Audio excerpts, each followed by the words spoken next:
నమస్తే, welcome to G7 news బులెటిన్ల ముందుగా headlines.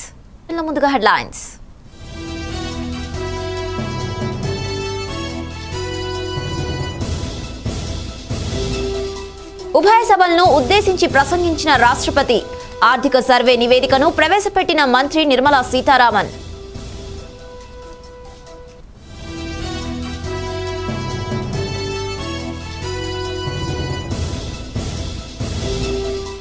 దేశాభివృద్ధికి ఇదే కీలక సమయం, విపక్షాలు సహకరించాలన్న ప్రధాని.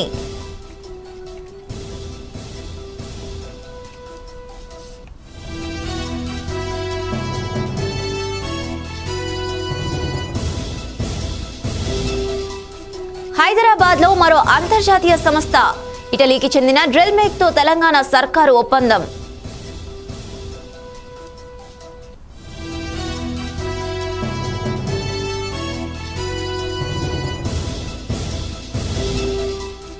కొత్త జీవోల ప్రకారమే ఉద్యోగులకు జీతాలు, సీఎం జగన్ అన్యాయం చేయబోరన్న మంత్రి బొత్స.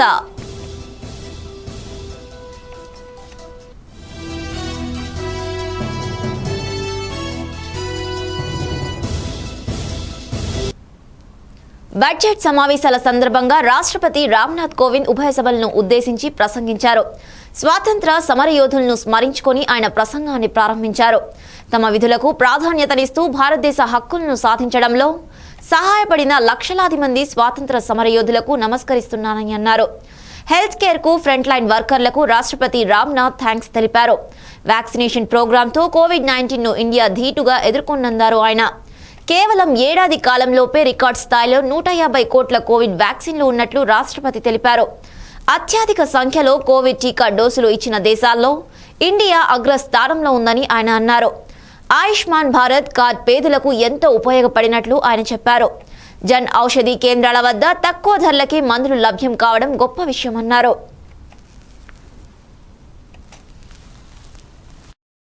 के 75 वर्ष पर अमृत महोत्सव मना रहा है, तब प्रत्येक भारतवासी की यह संकल्प शक्ति भारत के उज्जवल भविष्य के लिए असीम विश्वास पैदा करती है।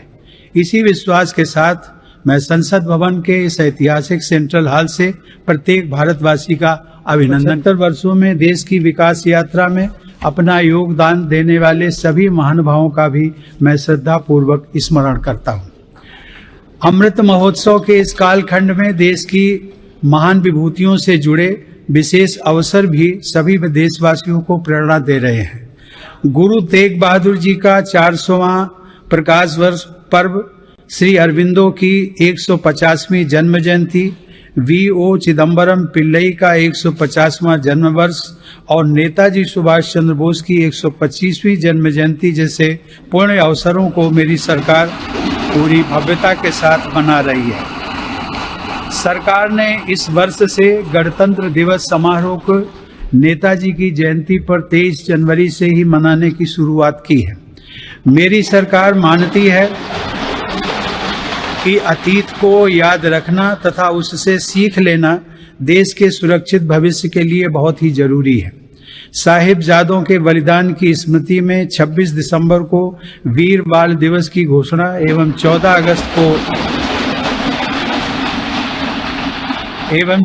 अगस्त को विभाजन विभीषिका स्मृति दिवस इसी सोच का परिचायक है। सरकार ने भगवान बिरसा मुंडा को श्रद्धांजलि स्वरूप उनके जन्म दिवस 15 नवंबर को जनजातीय गौरव दिवस के रूप में मनाने का भी निर्णय लिया। माननीय सदस्यगण, आजादी का अमृत महोत्सव हम सभी भारतीयों के लिए अगले 25 वर्षों के संकल्पों को आकार देने का पवित्र अवसर है। मेरी सरकार सबका साथ, सबका विकास, सबका विश्वास और सबका प्रयास के मंत्र पर चलते हुए अगले 25 वर्षों के लिए मजबूत बुनियाद पर तेजी से काम कर रही है। इस बुनियाद का सबसे महत्वपूर्ण संकल्प एक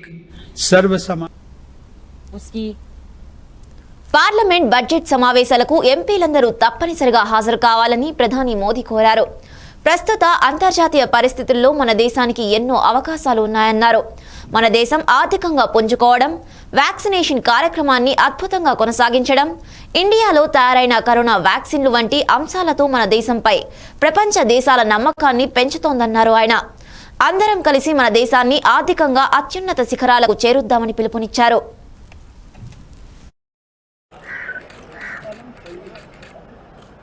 आज की वैश्विक परिस्थिति में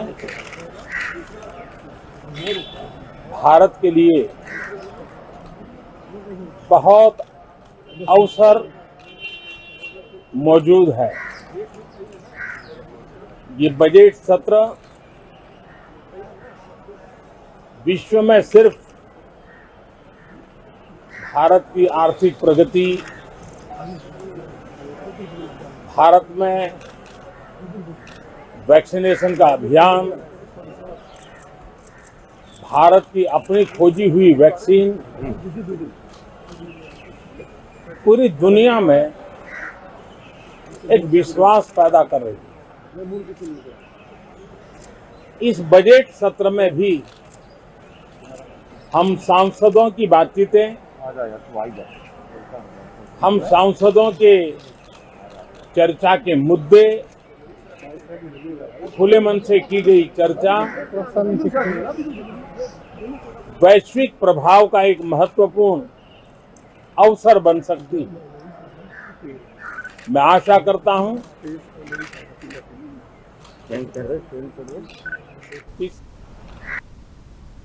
కేంద్ర ఆర్థిక మంత్రి నిర్మలా సీతారామన్ 2021-22 సంవత్సరానికి చెందిన ఆర్థిక సర్వే నివేదికను లోక్సభలో ప్రవేశపెట్టారు. అయితే ఆర్థిక సర్వే ప్రకారం 2022-23 సంవత్సరంలో భారత ఆర్థిక వృద్ధి రేటు 8 నుంచి 8.5% ఉంటుందని అంచనా వేశారు. విభిన్న రంగాల్లో ఉన్న ఆర్థిక స్థితిగతులను ఆ సర్వేలో వివరించారు.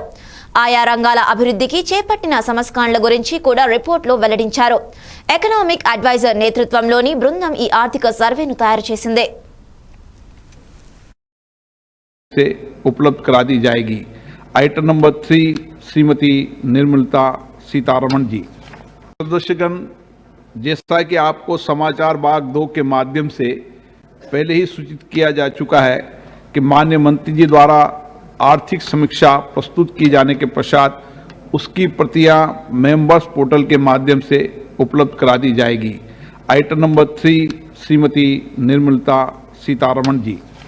सदस्यगण, जैसा कि आपको समाचार बाग 2 के माध्यम से पहले ही सूचित किया जा चुका है कि माननीय मंत्री जी द्वारा आर्थिक समीक्षा प्रस्तुत किए जाने के पश्चात రాష్ట్ర హక్కులు డిమాండ్ల కోసం కేంద్రంపై పోరాటం చేస్తామని తెలంగాణ మంత్రి కేటీఆర్ అన్నారు. తెలుగు రాష్ట్రాలకు కేంద్ర ప్రభుత్వం సహకారం అవసరమని తెలిపారు. తెలంగాణలో పెట్టుబడులు పెడతారని మరో అంతర్జాతీయ సంస్థ డ్రిల్మెక్స్ ముందుకొచ్చింది. బేగంపేటలోని ఒక హోటల్లో జరిగిన కార్యక్రమంలో మంత్రి కేటీఆర్ సమక్షంలో ప్రభుత్వ ఆ సంస్థ ప్రతినిధులు ఒప్పందం కుదుర్చుకున్నారు. డ్రిల్మెక్స్ సీఈఓ అలెక్స్ కాకు ఎంఓయు కాపీని పరిశ్రమల మంత్రి కేటీఆర్ అందజేశారు. డ్రిల్మెక్ ఏర్పాటుతో కొత్తగా 2500 మందికి ఉపాధి అవకాశాలు లభించనున్నాయి. One of the most proactive, industry-friendly states in the country. Unfortunately, we have not received the support that a state like Telangana ought to get from Government of India. You know, we've been promised special incentives for industrialization, to encourage industrialization, to encourage more employment creation as part of the Andhra Pradesh Reorganization Act 7.5 years ago. Now, tomorrow Government of India is set to present its next budget. I think this will be the 8th budget after the formation of Telangana. And we continue to wait. In spite of our numerous pleas, in spite of our numerous requests, we continue to wait on the delivery of the promise made to the people of Telangana and also Andhra Pradesh. Both states were made a promise that we would be getting special industrial incentives. None of that has materialized. In spite of that, of course, Telangana continues to grow. The other thing I also wanted to point out, we have been appealing to Government of India that, you know, it can't just be good sloganeering, you know, just making a slogan, coming out with a slogan like Make in India won't just make it happen.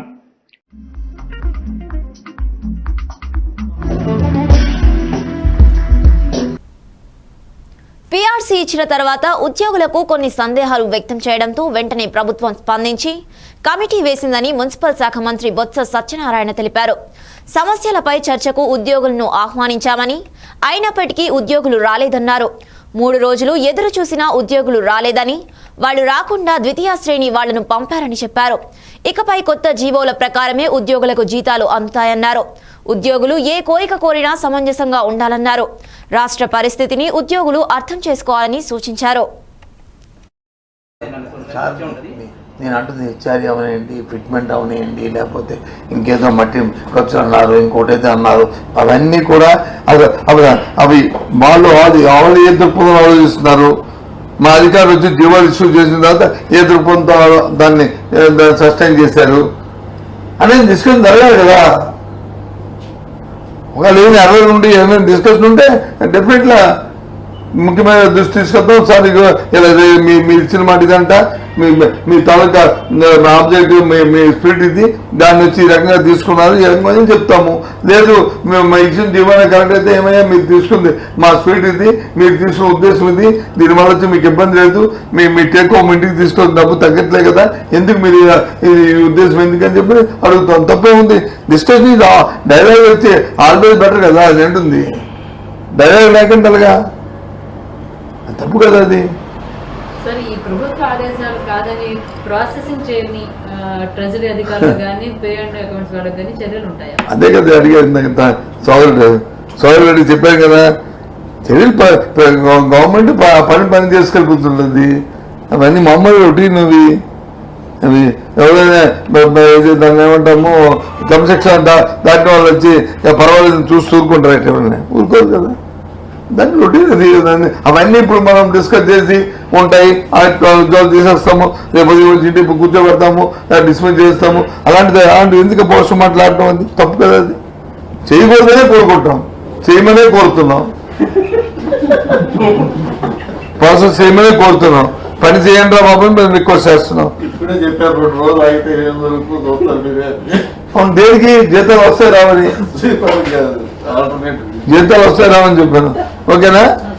ఉంటాను. మీకే వచ్చింది message. వాళ్ళు దీక్షలు చూడండి, నారీ నిర్వహణ దీక్ష. సరే పాపం వాళ్ళకి టైం బాగలేదు.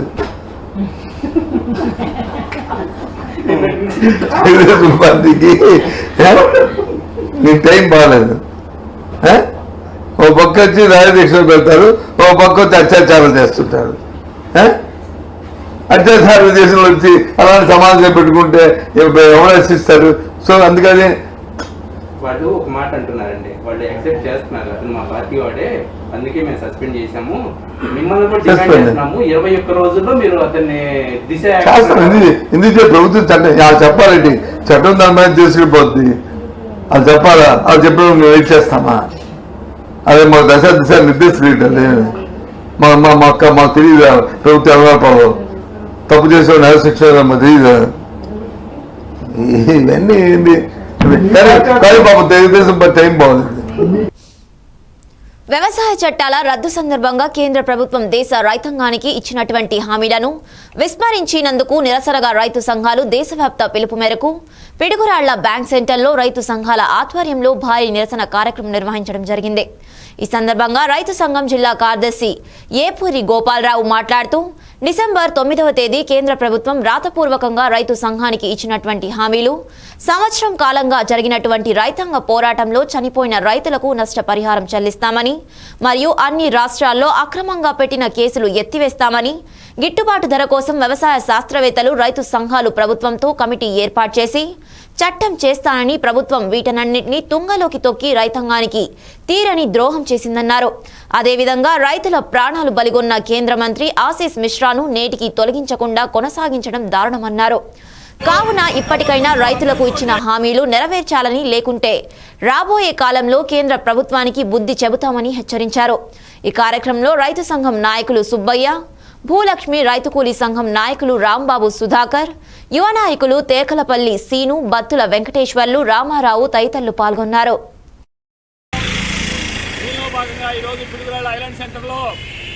రైతు కూలీ సంఘం, అదేవిధంగా ఆల్ ఇండియా కిసాన్ సభ ఆధ్వర్యంలో బ్యాంకు సెంటర్లో భారీ ధర్నా నిర్వహించి నిరసన తెలియజేస్తా ఉన్నాం. ఈ సందర్భంగా మేము కేంద్ర ప్రభుత్వాన్ని మీరు ఫిబ్రవరి 9వ తేదీ నాడు సంయుక్త కిసాన్ మోర్చాకి లెటర్ రాసి ఈ డిమాండ్లు మొత్తం ఆమోదిస్తున్నాను.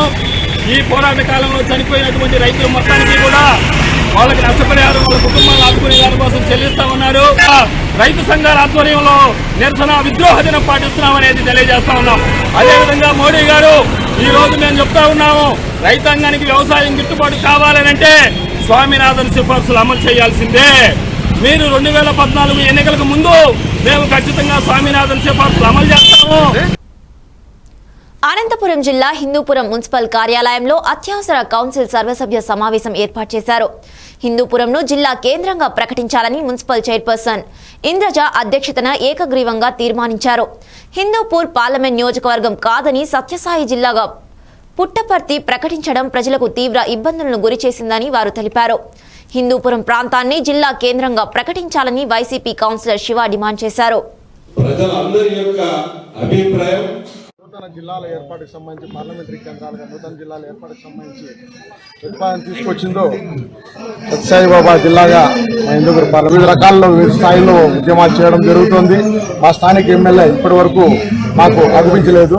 మా స్థానిక ఎమ్మెల్యే గారు ఇప్పటికైనా వచ్చి ప్రజా ఉద్యమాల్లో పాల్గొని ఈ జిల్లా కేంద్ర సాధనలో భాగం పంచుకుంటారని చెప్పేసి ఈ సందర్భంగా తెలియజేస్తున్నారు. అలాగే వైఎస్ఆర్ పార్టీలో కూడా మిగిలిన నాయకులు ఎంపీ గారు కూడా కనబడలేదు. ఈరోజు మా ఎమ్మెల్సీ గారు ఇప్పుడే వచ్చి నేను ఉన్నానయ్యా, మీకు కనబడుతున్నాను, మీరైతే కంప్లైంట్ ఇచ్చారో దాన్ని వాపస్ తీసుకోండి అని చెప్పడం జరిగింది. మా ఎమ్మెల్సీ గారు సార్ మీరు కనబడడం కాదు, జిల్లా కేంద్ర సాధనలో మీరు ముందుండి జిల్లా కేంద్రం తీసుకొస్తారని చెప్పేసి మేము కోరుతున్నాము.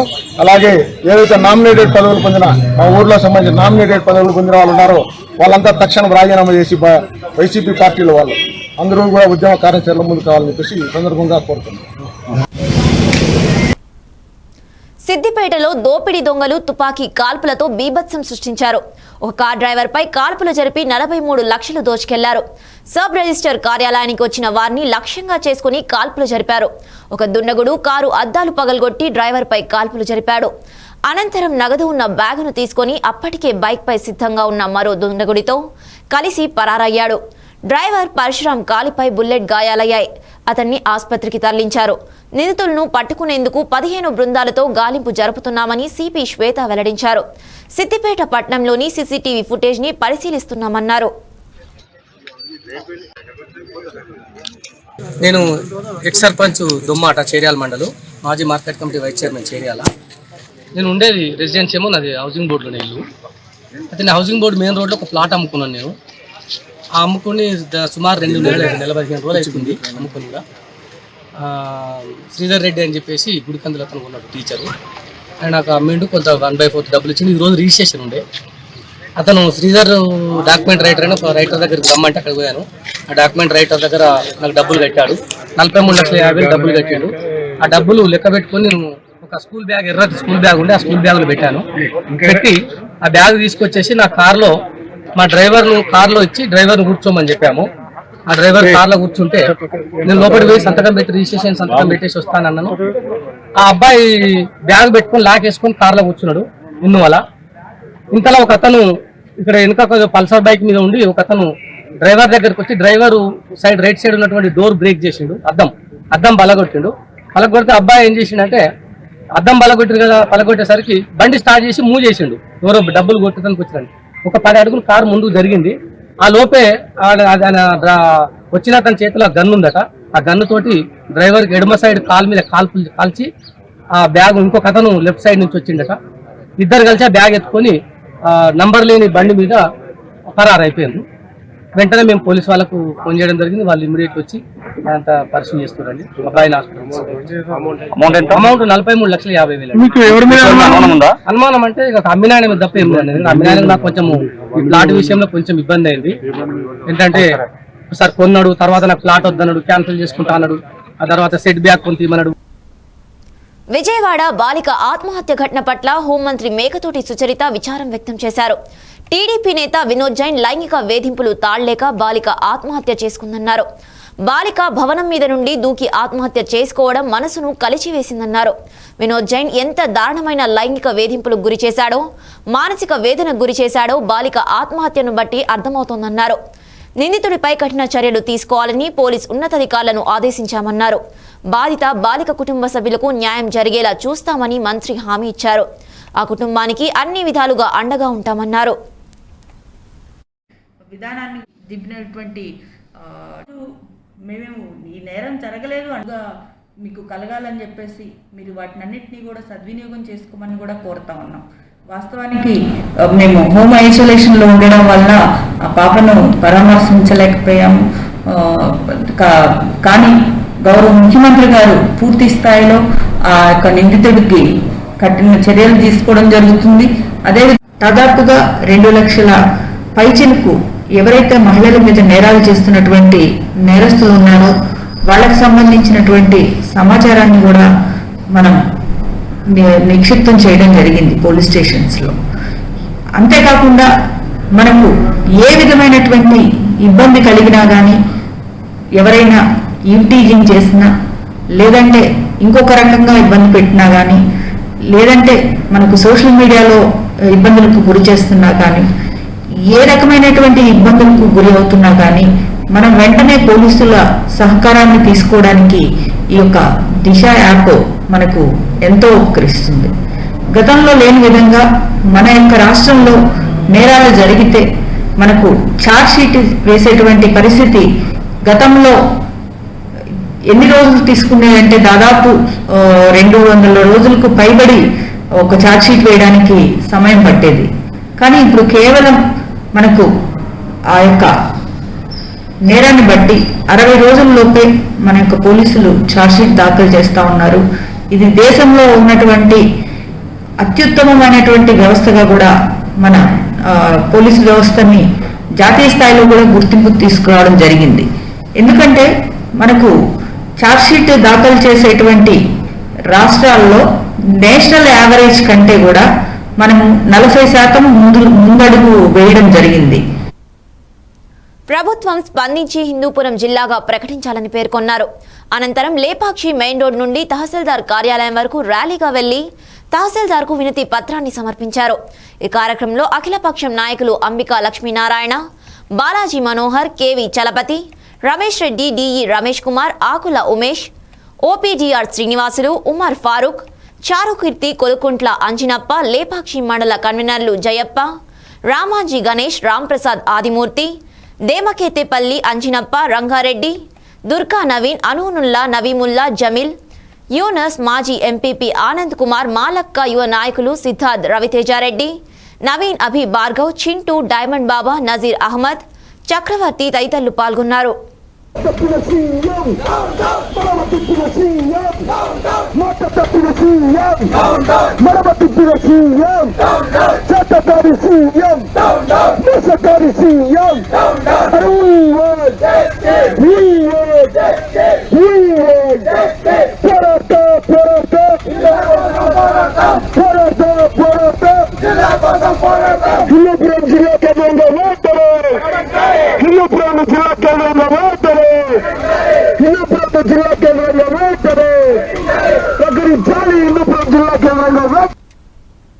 వనపర్తి పట్నంలోని అంబేద్కర్ చౌక్లో అఖిల భారత రైతు సంఘాల సమైక్య పిలుపు మేరకు కేంద్ర ప్రభుత్వం రైతులకు ఇచ్చిన హామీలను వెంటనే అమలు చేయాలని ఇచ్చిన హామీ 50 రోజులైనా అమలు చేయలేదని రైతులకు మోసం చేసిన కేంద్ర ప్రభుత్వం విధానంపై దేశవ్యాప్తంగా విద్రోహ దినం పాటించడం జరిగింది.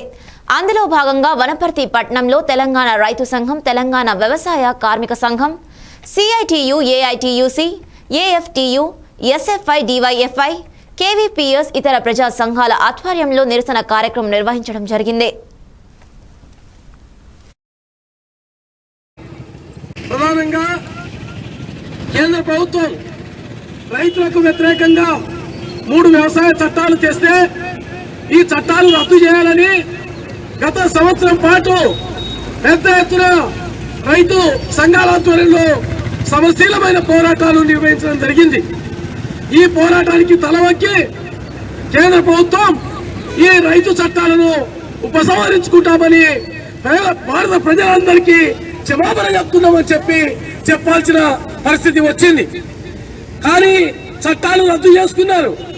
కానీ ఈ అఖిల భారత రైతు సంఘాల సమాఖ్య కొన్ని డిమాండ్స్ పెడితే వీటన్నిటిని మేము అమలు చేస్తాం అని చెప్పారు. చట్టాలు రద్దు చేయడంతో పాటు రైతు ఉద్యమంలో పెట్టిన కేసులు మొత్తం ఎత్తివేయాలంటే ఎత్తివేస్తామని చెప్పారు. అదేవిధంగా రైతులు పండించిన పంటకు మద్దతు ధరకు చట్టం తీసుకురావాలంటే చట్టం తీసుకొస్తామన్నారు. ఇప్పటికీ ఆ చట్టం తీసుకురాలేదు. అదేవిధంగా చనిపోయిన రైతు కుటుంబాలకు ఒక్కొక్కరికి 25 లక్షల ఎక్స్గ్రేషియా ఇవ్వాలంటే ఇప్పటికీ ఏమి ఇవ్వలేదు. అదేవిధంగా ఈ రైతుల పైన అనేక రకాల ఇప్పటికీ కూడా ఈ దాడులు దౌర్జన్యాలు జరుగుతూనే ఉన్నాయి. లఖింపూర్ కేరి ఘటనలో హత్యాకాండ బాధ్యులు ఎవరైతే ఉన్నారో వాళ్ళని అరెస్ట్ చేసి జైలుకు పంపి చేతులు. టీడీపీ కేంద్ర కార్యాలయంలో తెలుగుదేశం పార్టీ మహిళా విభాగం నారీ సంకల్ప దీక్షను చేపట్టింది. తెలుగు మహిళా అధ్యక్షురాలు వంగలపూడి అనిత నేతృత్వంలో జరిగే ఈ దీక్షకు రాష్ట్ర వ్యాప్తంగా ఉన్న తెలుగుదేశం పార్టీకి చెందిన మహిళలు తరలివచ్చారు. ఉదయం నుంచి సాయంత్రం వరకు పార్టీ కార్యాలయంలో ఈ దీక్ష జరిగింది. వైసీపీ ప్రభుత్వంలో మహిళలకు రక్షణ లేకుండా పోయిందని, కనీసం దిశ చట్టాన్ని కూడా అమలు చేయలేకపోతున్నారని టీడీపీ ఆరోపిస్తుంది. వరుసగా మహిళలపై జరుగుతున్న అత్యాచారాలు, పోలీసుల వైఫల్యాలను నిరసిస్తూ ఈ దీక్షను చేపడుతున్నట్లు వంగలపూడి అనిత ప్రకటించారు. తాలూకా పరిపాలనకి చరమగీతం పాడాలి. ముఖ్యంగా జగన్మోహన్ రెడ్డి మహిళా ద్రోహి. ఈ 2.5 సంవత్సరాల కాలంలో మహిళలను ఎన్ని రకాలుగా ఇబ్బంది పెట్టారన్న విషయం గురించి, అదేవిధంగా ఈ రోజు నుంచి రాబోయే కాలంలో అన్ని కాలంలోని కూడా మహిళల మీద ఎవరు దాడులు చేసినా, ఎక్కడ ఎట్టి పరిస్థితుల్లోని మహిళల మీద అఘాయిత్యాలు జరిగినా ఊరుకోబోమని చెప్పేదానికి ఈరోజు నారీ సంకల్ప దీక్ష మన చంద్రబాబు నాయుడు గారు మన నాయకుడు ఆదేశాల మేరకు, అదేవిధంగా ఈరోజు తెలుగు మహిళల ఆధ్వర్యంలో నారీ సంకల్ప దీక్ష చేపట్టున్నాం. ఒకటే విషయం మీ అందరికీ చెప్పాలి. జగన్ రెడ్డి మహిళా ద్రోహి. ఎందుకు ఈ మాట చెప్తున్నామంటే, ఈ 2.5 సంవత్సరాల కాలంలో జగన్మోహన్ రెడ్డి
ఇవి bulletin updates. Keep watching G7 news.